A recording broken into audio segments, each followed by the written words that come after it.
Merci d'être là.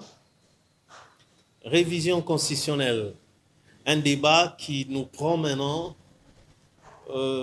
totalement pour ou contre. Chaque camp, chacun des deux camps donne sa version des faits pour soutenir ou ses arguments pour soutenir sa prise de position. Mais au-delà de tout, tous les deux camps doivent se mettre en tête qu'il s'agit de la nation congolaise, qu'il s'agit de la RDC. Et ce spectacle nous donne l'impression d'être tout un peuple qui tourne en cercle vicieux, simplement parce que les faits nous renseignent, sinon le comportement actuel de chacun des deux camps nous renseigne que les positions jadis prises par l'opposition d'hier qui est aujourd'hui au pouvoir sont les mêmes positions qui sont prises par le camp qui était au pouvoir hier et qui aujourd'hui se réclame être dans l'opposition. Ça voudrait dire que on n'avance pas. Ça voudrait dire que tout le monde ne voit pas la RDC, mais plutôt ses propres intérêts selon le cas, selon qu'il appartient à l'un ou l'autre camp. Ainsi, nous tenons d'abord à dire, sans la loi Bakajika, sans le retour de la loi Bakajika dans tout ce qu'on aura à faire, l'État congolais ne sera que perdant.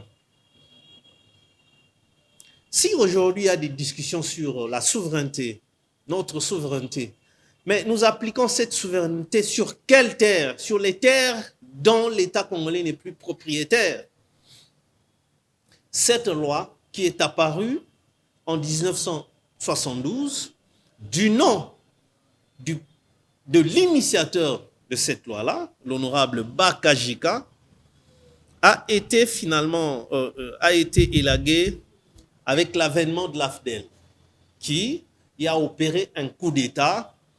Et automatiquement, cette constitution-là qui régissait la Deuxième République, dans laquelle on trouvait la loi Bakajika, qui stipulait que le sol et le sous-sol appartiennent à l'État congolais, donc l'État zaïrois, pour ne pas dire ainsi. Maintenant, l'avènement de l'AFDEL, la suspension de cette constitution-là, a laissé un vide et finalement, avec la nouvelle constitution promulguée en 2006, cette loi-là n'a pas fait son retour. Et pourtant, elle avait été élaguée. Alors, l'histoire nous renseigne que Joseph Kabila, qui arrive au pouvoir suite à l'assassinat de Laurent Désiré Kabila, son père, d'abord, on doit se souvenir que c'était d'abord une présidence dite ad interim. Donc l'intérim, naturellement, ne devrait prendre que 3 mois. Et pendant ce temps-là, il y a eu des tractations. La Belgique a la manœuvre, sinon l'Union européenne, avec Louis Michel, qui était commissaire dans cette histoire-là de l'Union européenne, un commissaire européen. C'est lui qui s'approche, qui fait cette manœuvre-là, et qui aurait exigé d'élaguer dans la prochaine constitution la loi Bakajika. Donc cette disposition-là, selon laquelle le sol et le sous-sol appartiennent à l'État congolais. Simplement parce que Mobutu, fort de cette disposition, il a eu à exproprier tous les expatriés, sinon les Belges, qui avaient des propriétés sur le sol congolais. Parce que on se souviendra qu'à l'accession de notre pays à l'indépendance, à la souveraineté nationale, nous n'avions pas de constitution non plus. C'était toujours des lois belges. la loi de 1958, qui nous a régis jusqu'à l'avènement de la première constitution de la République démocratique du Congo, celle d'août 1964, dont Étienne Tshisekedi était parmi les rédacteurs. Étienne Tshisekedi, Marcel Liaou, ils étaient parmi les rédacteurs de la Constitution, donc la première Constitution, celle dite de Loulouabourg, simplement parce qu'elle avait été rédigée à Loulouabourg, c'est Kananga, pratiquement au centre du pays.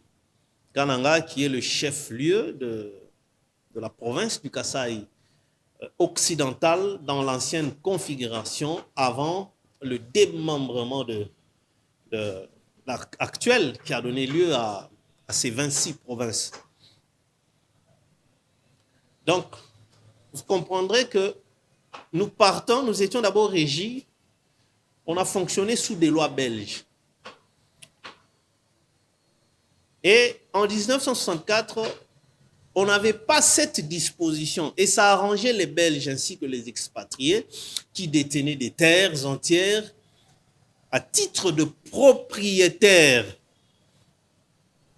Et ils pouvaient les revendre comme ils l'auront voulu, chacun, à titre de propriétaire.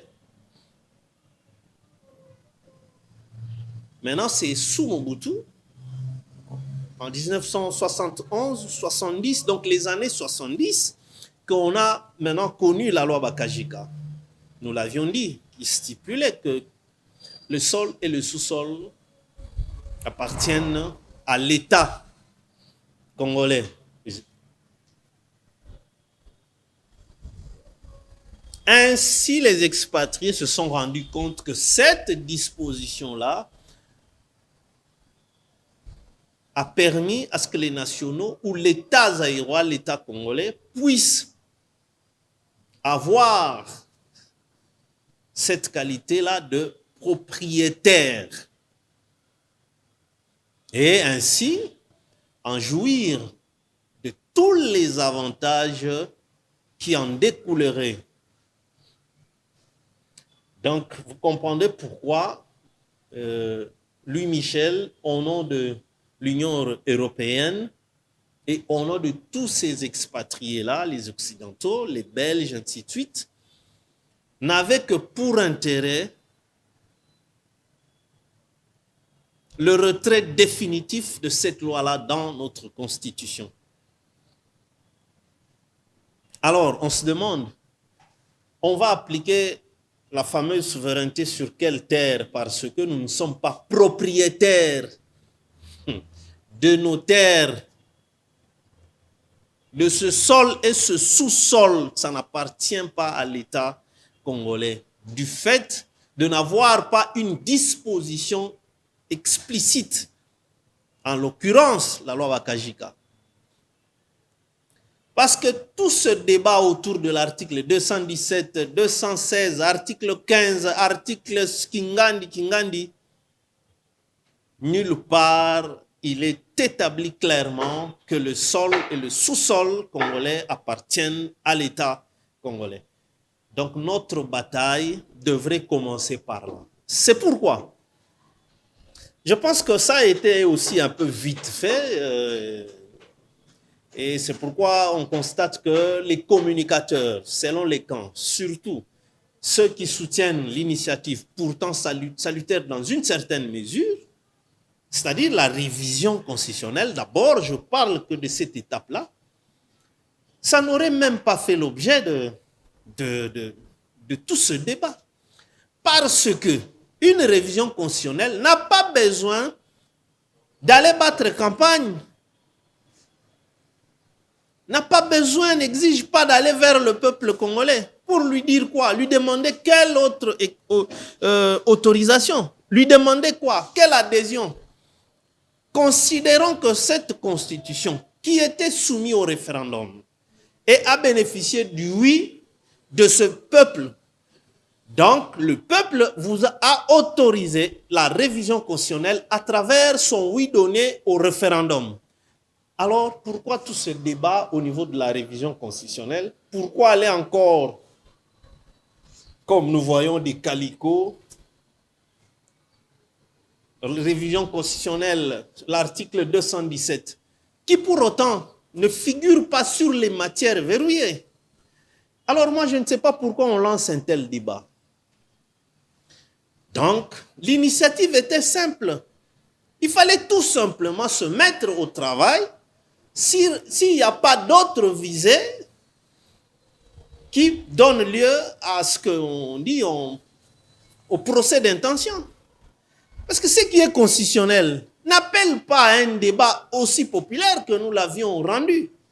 Par imprudence ou par mauvaise stratégie communicationnelle, j'ai comme l'impression. Le peuple va vous donner encore quelle autorisation pour reviser l'article 217, tel que on voit des calicots. Signer l'UDPS, signer les alliés du pouvoir. On a suivi ici les alliés de l'UDPS qui ont énuméré une dizaine d'articles, y compris 220. Bon, mettons un peu cette histoire-là de 220 à côté. Mais tous les autres nombreux articles qui pour autant ne font pas l'objet, ne sont pas verrouillés. Mais alors pourquoi vous en appelez à une campagne?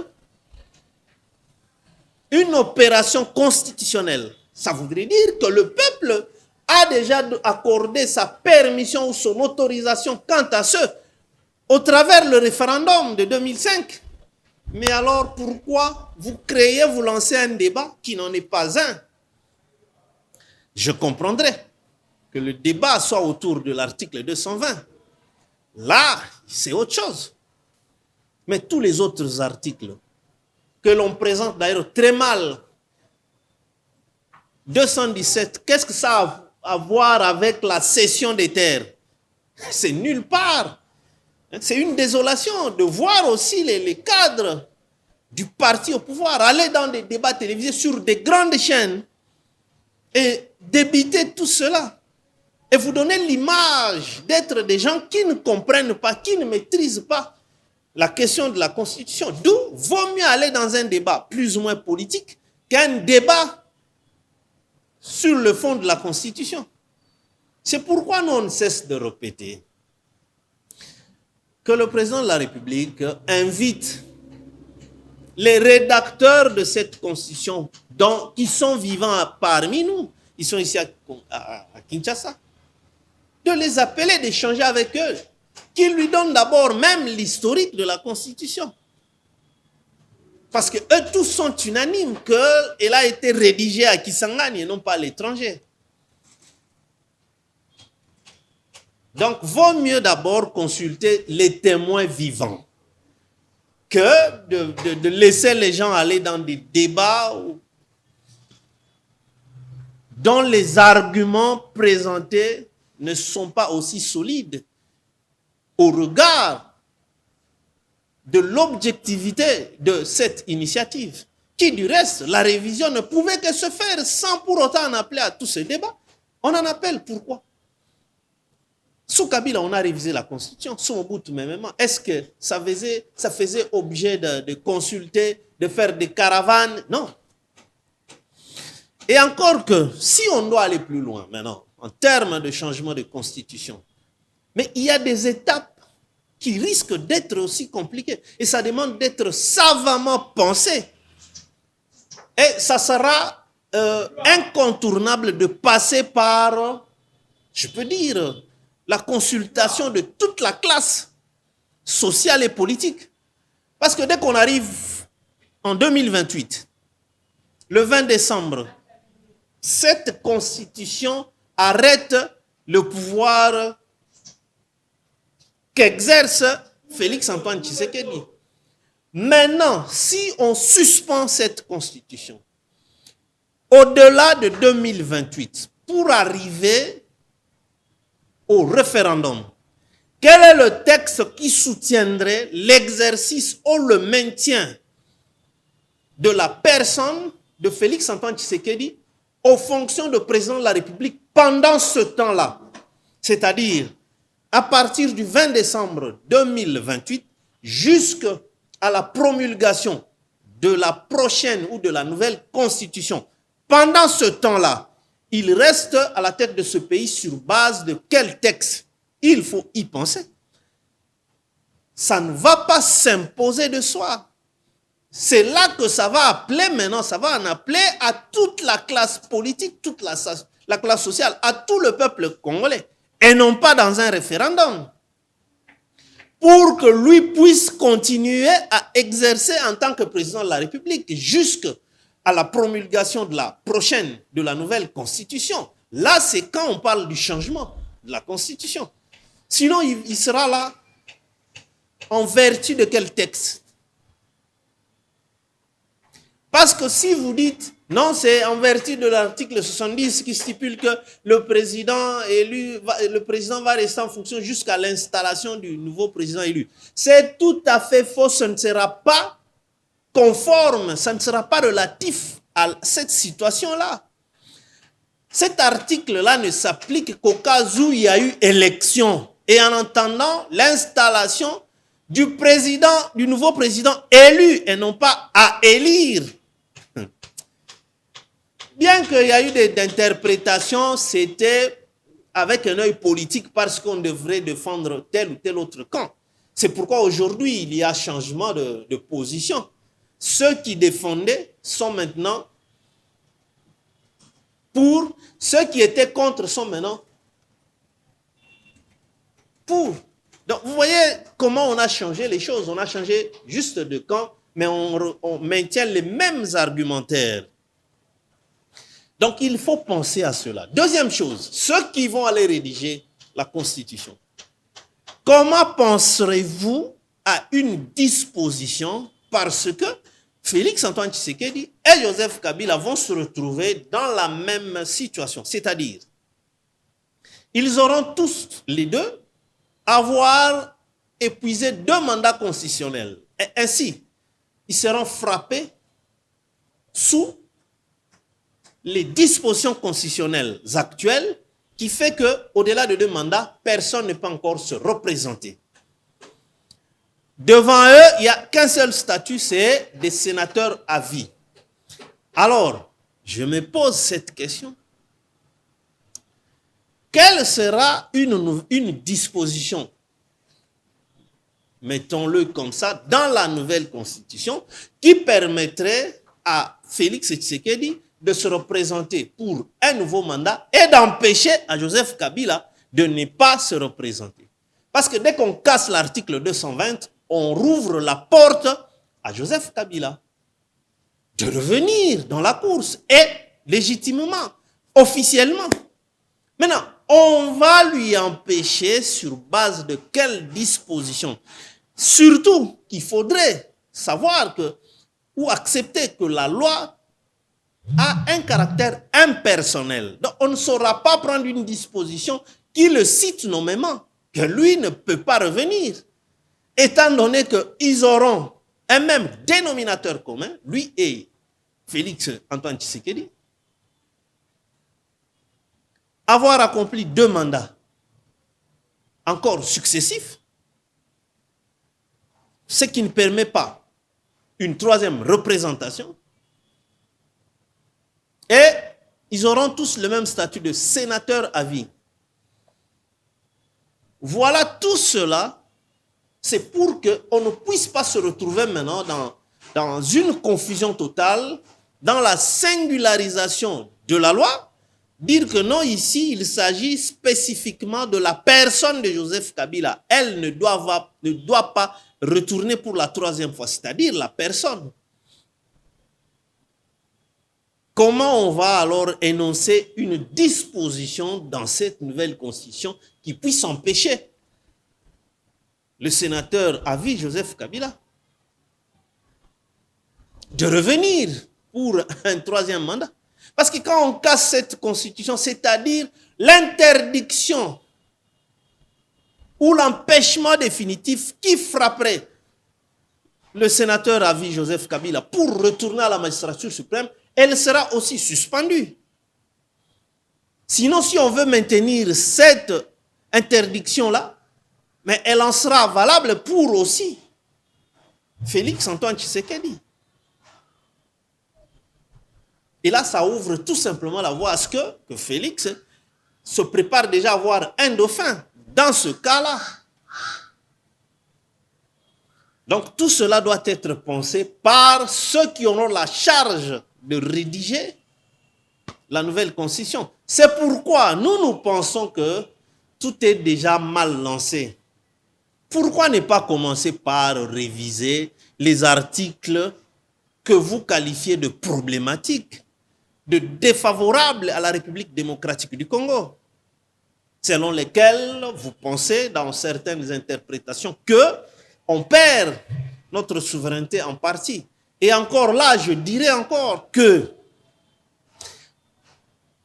par exemple, les accords de l'Emera, soi-disant les accords de l'Emera, ou tout ce qui a été signé avec l'AFDEL ou avec les M23, à mon humble avis, je pense que ça ne concerne pas cette constitution.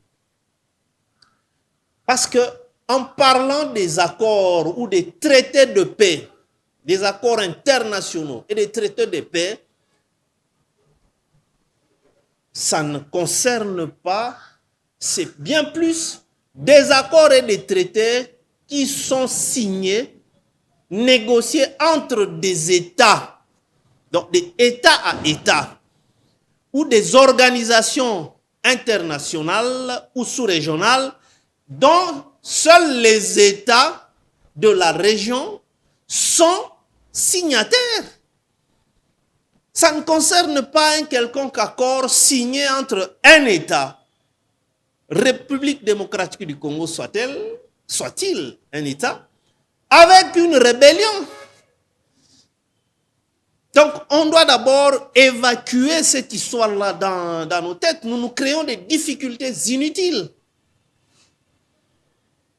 La place de tout ce qui serait signé entre la RDC avec des rébellions, AFDEL soit-elle, ou le M23 de l'autre côté, ça ne fait pas l'objet de ces dispositions constitutionnelles. Là où le débat peut s'inviter, c'est avec les accords signés ou notre adhésion dans l'EAC. Laquelle adhésion? Nous sommes de ceux-là qui avaient levé la voix pour demander que le président de la République ne nous amène pas dans l'EAC. Parce que le premier élément que nous, à notre niveau, nous avions épinglé pour justifier notre prise de position à cette époque-là, c'était liste. Donc, la communauté est-africaine n'est formée, n'est composée que des pays des Tutsis. Kenya, Ouganda, le Rwanda, le Burundi.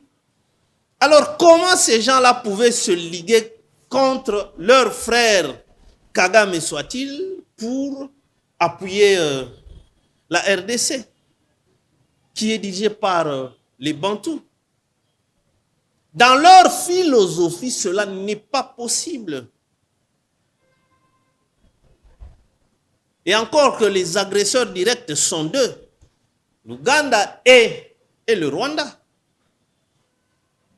Mouzé avait refusé d'adhérer à cette histoire-là. Il était plutôt parti vers la SADC. Regardez, même quand, maintenant par la suite, quand l'EAC, ça ne marchait pas, ils étaient contre nous. Et ces gens-là, c'est cette communauté-là qui nous pose maintenant des sérieux problèmes au regard de leur charte, de la charte les régissant. Dans le chapitre 4 qui est tant vanté par ces gens-là, suivez l'interview de William Ruto aux États-Unis.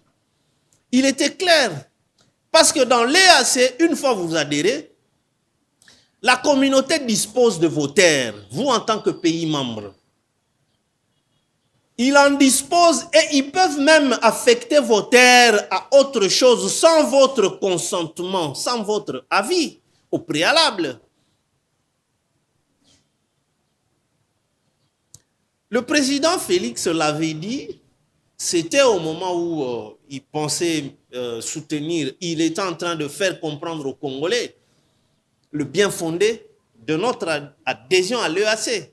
Je crois que vous vous en souviendrez parce que cette vidéo-là, elle est redevenue sur la toile quand il disait que ça ne sert à rien de se battre pour des lopins de terre et que l'East African Community sera notre prochain pays.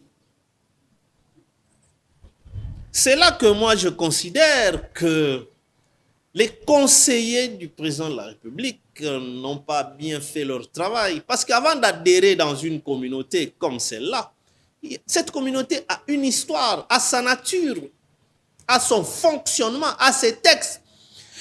Donc, les conseillers du chef devraient au préalable, avant de le laisser prendre cette décision-là, faire ce travail-là pour en ressortir les pour et le contre. Si maintenant les dangers sont beaucoup plus graves que les avantages, parce qu'on l'a présenté que c'est pour des avantages économiques. Mais quand vous perdez des terres, vous allez faire votre économie où? Parce que souvenez-vous, parmi les premières dispositions prises par l'EAC, c'était quoi? Ils ont pris des territoires entiers qu'ils ont donnés. Le territoire tel sera...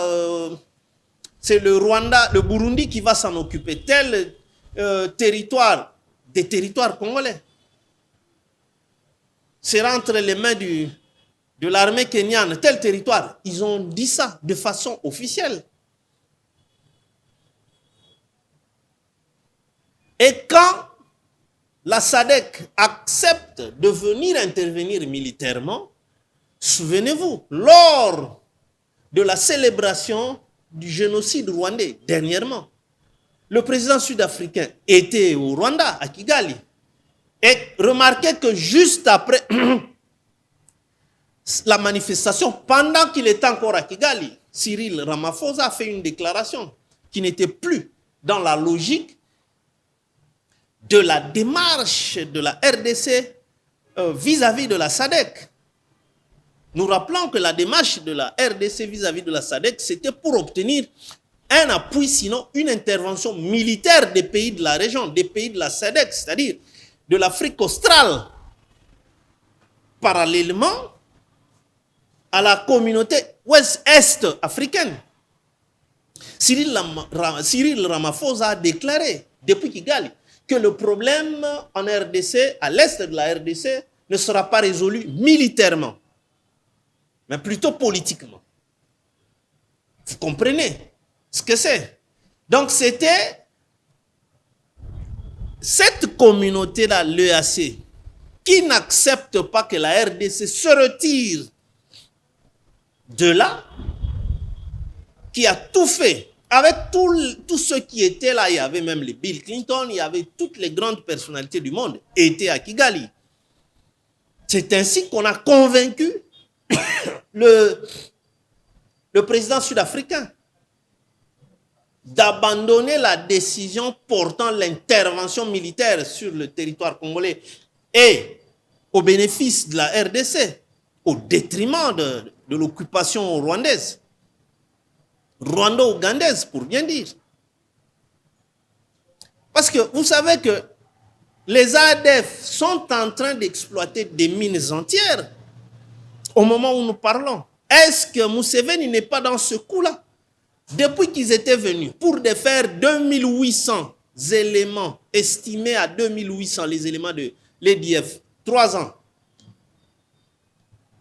il y a de quoi se poser des questions. Toute une armée qui n'arrive pas à défaire leurs rebelles là, estimés à 2800. C'est comme ça qu'on tombe même dans des confusions. Si on ne doit voir que les accords qui étaient signés en 2009, selon lesquels l'armée rwandaise va entrer en profondeur pour faire des opérations, mais ça se passe même en ce moment-ci. Mais l'armée ougandaise est sur le sol congolais. Ça fait 3 ans. Ils sont en train de mener leurs opérations ici contre les soi-disant les rebelles hostiles à eux. 3 ans. Mais on va aller jusqu'où? Et qui définit alors les stratégies sécuritaires qu'eux appliquent? Ce sont eux-mêmes qui définissent les dispositions sécuritaires sur le sol congolais. Donc nous pensons que L'initiative de révision constitutionnelle n'avait pas besoin de tout ce bruit, de faire même des calicots. L'article 217, est-ce que pour réviser cet article-là, il fallait venir auprès du peuple congolais? Mais non. Mais non, parce que le peuple s'était prononcé au référendum, oui, pour la révision constitutionnelle, c'est-à-dire une des dispositions constitutionnelles. Vous n'avez plus à revenir vers le peuple, à moins d'avoir d'autres idées derrière la tête. C'est comme ça que le camp opposé va trop vite, jusqu'à dire que pas question au troisième mandat. Parce que la révision, nous risquons de nous répéter jusqu'à la fin de l'émission, qui est une opération déjà constitutionnelle. Alors, pourquoi il fallait en faire un débat? Des conférences, des gens en costume, pour aller expliquer quoi? Obtenir quelle autorisation auprès du peuple congolais? Pour faire quoi? Ce qui est déjà autorisé de par le référendum. Et c'est compliqué. Vous savez, quand on n'apprête pas bien sa communication, on peut perdre même l'objectivité d'une démarche pour autant salutaire. Donc l'article 217, qui n'a rien à voir avec la cession des terres, et aussi la cession des terres, ce n'est pas le président de la République qui dispose de ce pouvoir-là, mais plutôt le peuple congolais par un référendum. Mais nos terres ont été mises en danger de par notre adhésion à l'EAC, qui, le charte de l'EAC, nous dépouille.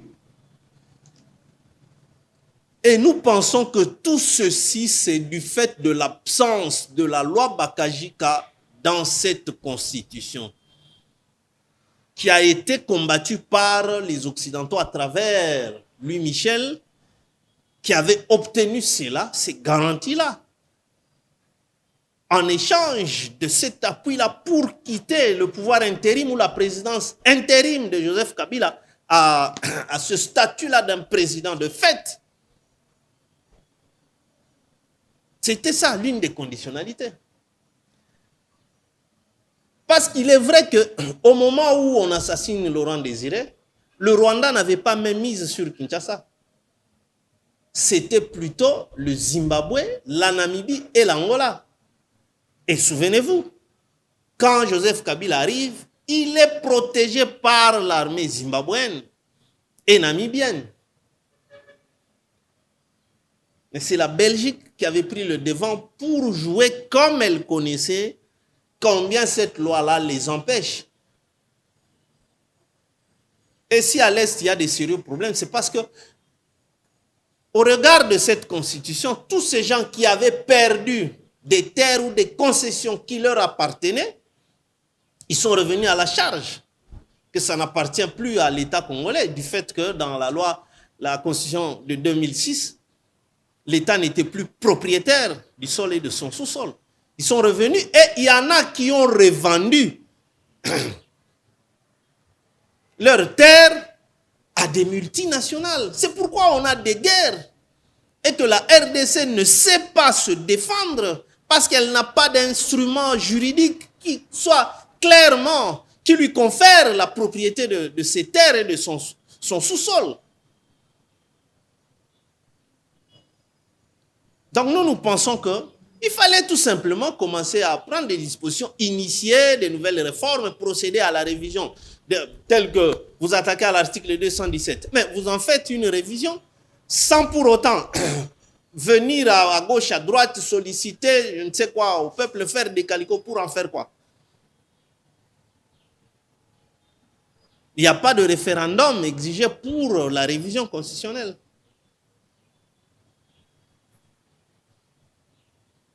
Nous pensons que cela doit être clairement dit. Retournez-nous la loi Bakajika qui n'a pas besoin d'aller au référendum. Ça n'a pas besoin d'attendre le référendum pour cette loi-là. Le sol et le sous-sol appartiennent à l'État congolais. Commençons par là.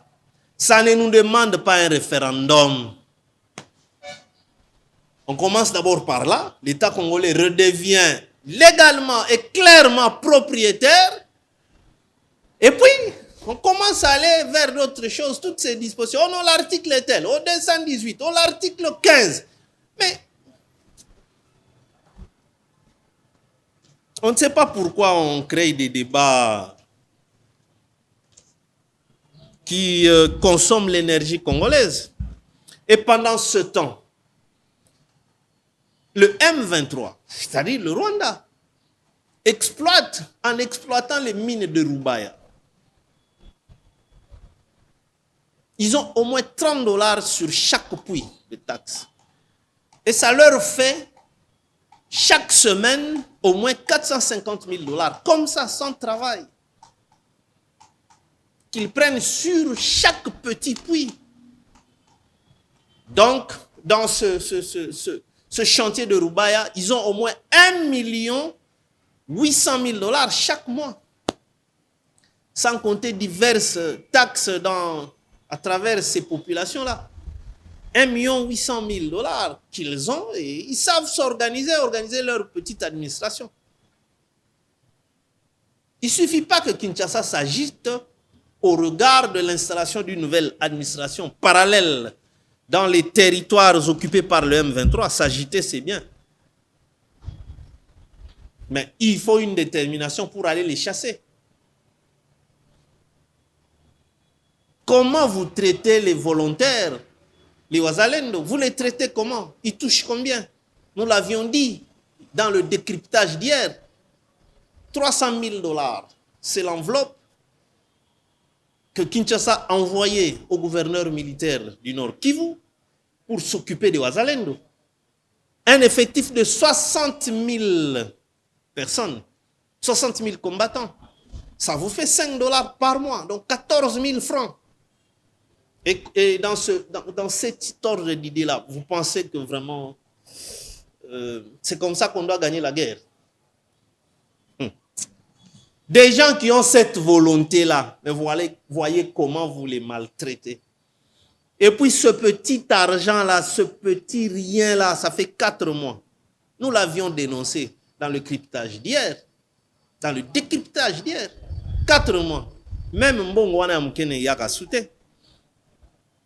Alors que Kuna Nangambo, on exploite nos mines. Et c'est comme ça que tout ce temps ici, on se dit, oh mais Bango, Bakomi, Kinshasa, ils sont toujours là-bas. Mais c'est la RDC qui continue à perdre. Là où on exploite, et Tikalaka vide, les minéraux sont épuisables. Et Botaka soutient. Donc ce sont eux qui continuent à gagner. Qu'ils soient arrivés à Kinshasa ou pas, mais là où Bazana, il faut les chasser. Parce que la RDC est en train de perdre la manne que Dieu nous a donnée. Aujourd'hui, vendredi 22 novembre 2024, le président de la CENI, Denis Kadima, devra se présenter au parquet général de la Gombe. Bon, il y a beaucoup de bruits qui circulent. Il serait poursuivi pour des violences faites à une dame. Beaucoup de choses circulent. Mais nous préférons ne pas s'atteler ou donner force aux rumeurs. On attend aujourd'hui quand il va se présenter là-bas, parce que c'est en ce moment-là que lui-même sera informé des faits qui seraient mis à sa charge et pour lesquels il devra répondre. Ainsi, il saura qui en est son plaignant. Donc, on attend, et dès qu'on aura maintenant les détails des sources officielles, on va vous les mettre à l'oreille pour ne pas rester dans les suppositions, parce que jusque-là, il est présumé innocent de tout ce qui se raconte. Donc, les sources les plus officielles vont nous en dire quoi? C'est ma constitution, disait Joseph Kabila dans une vidéo qui est redevenue encore virale. Et pourquoi il le disait? Lui-même, il explique que tout le monde était contre cette constitution. C'est lui seul qui a battu campagne pour la faire passer au référendum. y compris l'Église catholique. C'est là où les choses sont très compliquées dans notre pays. L'Église catholique qui était contre cette constitution, et aujourd'hui, elle se range derrière ceux qui se battent pour protéger cette même constitution. C'est pour dire que Félix Tshisekedi, sous son règne, il n'y a pas de raison. Il n'est pas digne d'obtenir, de procéder à une quelconque révision constitutionnelle. Mais pour autant, la même constitution que vous défendez, elle autorise la révision constitutionnelle. Je ne parle même pas du changement. Mais vous refusez même une opération ou une activité qui est autorisée par la même constitution. C'est pourquoi je condamne cette stratégie selon laquelle on commence par des plébiscites, des publicités, on veut réviser l'article. Non, il fallait tout simplement passer à l'acte et voir ceux qui devraient venir s'y opposer, s'ils le feraient au regard de quelle disposition constitutionnelle. Parce que la révision, elle est constitutionnelle. Donc, nous sommes, ceux qui ont initié cela ont invité toute cette confusion, tout ce débat inutile quant à ce. Il fallait procéder par la révision de tous les articles qui, selon vous, posent problème. Et maintenant, voir dans quelle mesure s'attaquer maintenant au 220, avec tous les dangers que cela comporterait par rapport au retour de Joseph Kabila. Comment vous allez encore lui interdire de revenir? Parce que l'empêchement définitif aura sauté. Si vous maintenez cet empêchement définitif, eh bien, c'est pour tous ceux qui auront accompli 2 mandats constitutionnels. C'est-à-dire, on en aura maintenant 2. Joseph Kabila et Félix-Antoine Tshisekedi Tshilombo. Voilà pour aujourd'hui. Nous pensons en avoir terminé. Que Dieu nous comble de sagesse afin que nous ne puissions pas aller tout droit vers le mur, surtout au regard du retrait ou du déverrouillage de l'article 220. On en a suffisamment donné notre point de vue, quitte à ceux qui pensent être suffisamment outillés d'avoir des réponses à ce questionnement, qui pour autant est une question très vitale. Soit ça va nous éviter de tomber dans l'inconnu, une situation inconnue difficile à maîtriser, ou soit ça nous amène à bon port. Merci beaucoup à Serge Moura qui nous réalise, vous savez, c'est lui notre compagnon, de tous les jours dans cette bataille que nous menons de citoyenneté. Nous, c'est on attaque tout ce qui est anti-valeur.